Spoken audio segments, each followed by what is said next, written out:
E aí, pessoal que está na batalha dos concursos, tudo certo? Olha, quem está nessa maratona de estudo sabe bem, gestão pública tem uns temas que são uma verdadeira casca de banana, né? Mas hoje a gente vai pegar justamente esses conceitos que mais caem em prova e destrinchar tudo. A ideia é deixar as coisas bem claras para garantir aqueles pontos preciosos na hora do exame. Então, já prepara o material de anotação, o café, porque vamos mergulhar fundo nisso agora. Bom, para a gente começar a nossa conversa, vamos pensar numa coisa. O que é que define um governo como, sei lá, confiável, eficaz? Pode parecer uma pergunta meio abstrata, mas a resposta está escondida em uma série de princípios e práticas que, olha só que coincidência, as bancas de concurso amam de paixão. E é exatamente essa resposta que a gente vai construir aqui, passo a passo. E o nosso ponto de partida, a base de toda essa história, é a transparência. Pensa nela como o alicerce de um prédio, sabe? Se não tiver transparência, a confiança do público simplesmente desaba. É, no fundo, o direito de todo mundo saber o que está rolando com a grana pública e com as decisões que impactam o nosso dia a dia. A definição aqui é bem clara. Transparência é a prática de tornar as informações públicas. É colocar as cartas na mesa. E, gente, isso não é um favor, tá? É uma obrigação. A gente está falando de tudo mesmo. Quanto se gasta, para quem se paga, salários, contratos, ou seja, tudo que a gente precisa para poder fiscalizar e entender para onde está indo o dinheiro dos nossos impostos. Agora, pessoal, atenção total aqui. Piscou, perdeu. Isso aqui não só confunde uma galera, como despenca em prova, é batata. A tal da diferença entre transparência ativa e passiva. Pensa assim, na ativa, o governo é proativo, ele mesmo vai lá e publica tudo nos portais da transparência sem ninguém precisar pedir. Já a passiva é quando alguém, qualquer pessoa, vai lá e pede uma informação específica. Aí o órgão público tem que correr atrás e responder. A dica de ouro é essa: ativa é proativa, passiva é reativa. Anota isso com caneta marca-texto. Ok, beleza, a informação tá lá, pública, para todo mundo ver. E aí, o que acontece depois? É exatamente nesse ponto que entra o nosso segundo conceito fundamental, a famosa accountability. Se a gente pensar que a transparência é mostrar o boletim com as notas, a accountability é ter que explicar por que tirou aquela nota baixa, entende? É sobre se responsabilizar. Bora entender melhor como isso funciona. E o pulo do gato da accountability é que ela tem duas pernas, digamos assim, e é mega importante entender as duas. A primeira é a prestação de contas. É o gestor ter que chegar e explicar, olha, a gente fez isso por causa daquilo, por que aquela obra atrasou, por que custou mais caro. Tem que ter uma explicação. E a segunda perna, tão importante quanto, é a responsabilização. Não adianta só explicar. Se tiver algo errado, tem que haver consequências. É isso que faz a fiscalização sair do papel e ter um efeito real. E se liga nessa tabela que ela resume perfeitamente os 3 tipos de accountability. E isso aqui é outro assunto que as bancas adoram. Primeiro, a vertical. Pensa nela de baixo para cima. Somos nós, cidadãos, cobrando dos governantes, principalmente na hora do voto. Depois vem a horizontal. Aqui a fiscalização é de lado. Um poder de olho no outro, sabe? O legislativo fiscalizando o executivo, o Tribunal de Contas de olho nos gastos.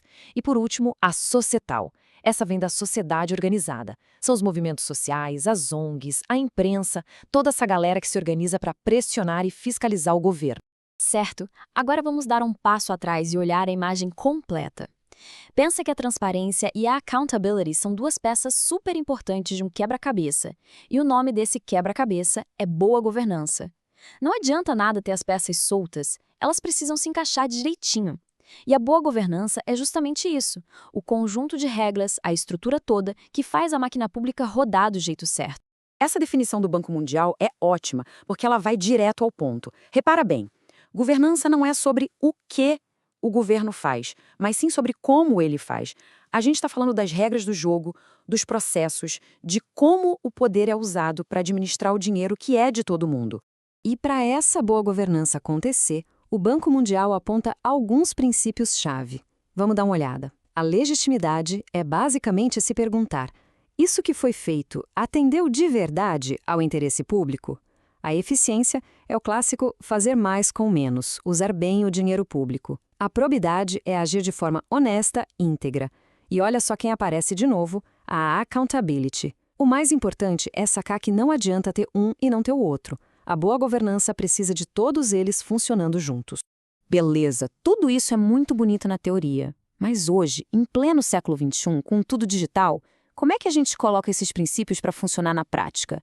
A resposta para isso tem um nome: governo eletrônico, o famoso e-Gov. A ideia do eGov é bem simples, na verdade. É usar a tecnologia da informação para conectar o governo e as pessoas.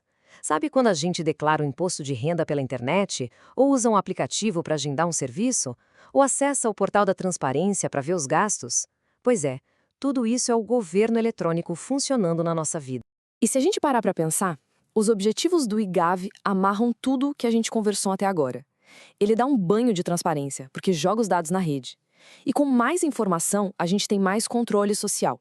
Facilita a nossa vida, dando acesso a serviços e, de quebra, ainda ajuda o próprio governo a ser mais eficiente. No fim das contas, é a tecnologia trabalhando a favor da boa governança. Mas aí fica uma dúvida no ar, né? Não basta só ter a tecnologia e um monte de dados disponíveis. Como é que o governo faz para que essa informação e esses serviços digitais cheguem de fato nas pessoas? E cheguem do jeito certo? E a resposta para essa pergunta nos leva para os nossos últimos temas de hoje: comunicação e redes. Pensa neles como as pontes que ligam o governo à sociedade. É por meio delas que a informação flui e a colaboração acontece. E aqui, mais um ponto de atenção para a prova: os tipos de comunicação. A institucional é para fortalecer a imagem do órgão, tipo a campanha de vacinação do Zé Gotinha. A mercadológica quer vender um serviço, como a propaganda do alistamento militar. A administrativa é a do dia a dia, para organizar a casa, memorandos, ofícios. E, por fim, a interna é a conversa com quem trabalha lá dentro, os servidores. Viu só? Cada uma tem um foco bem definido. E para a gente fechar nosso papo, vamos falar de redes organizacionais. Aqui, a gente precisa jogar fora aquela imagem antiga da administração pública, aquela pirâmide super rígida, cheia de hierarquia. As redes são o contrário disso. São estruturas flexíveis onde vários órgãos, ONGs, empresas, todo mundo se conecta para trabalhar junto. Pensa numa força-tarefa para combater uma epidemia. Aquilo é uma rede em ação. As características são exatamente o que a gente precisa hoje em dia. O poder é mais distribuído, as relações são mais de igual para igual e o foco é na colaboração. O resultado? Um governo mais ágil que consegue inovar e responder muito mais rápido aos problemas da sociedade. É uma baita mudança de mentalidade, né? Uma forma de organizar o Estado que faz muito mais sentido para o mundo complexo em que a gente vive. E para a gente terminar, fica aqui uma provocação. Se o governo está ficando mais rápido, mais colaborativo, funcionando em rede, como é que a nossa boa e velha accountability se encaixa nisso? Como a gente fiscaliza e cobra a responsabilidade de um sistema que é todo descentralizado? Fica aí a reflexão.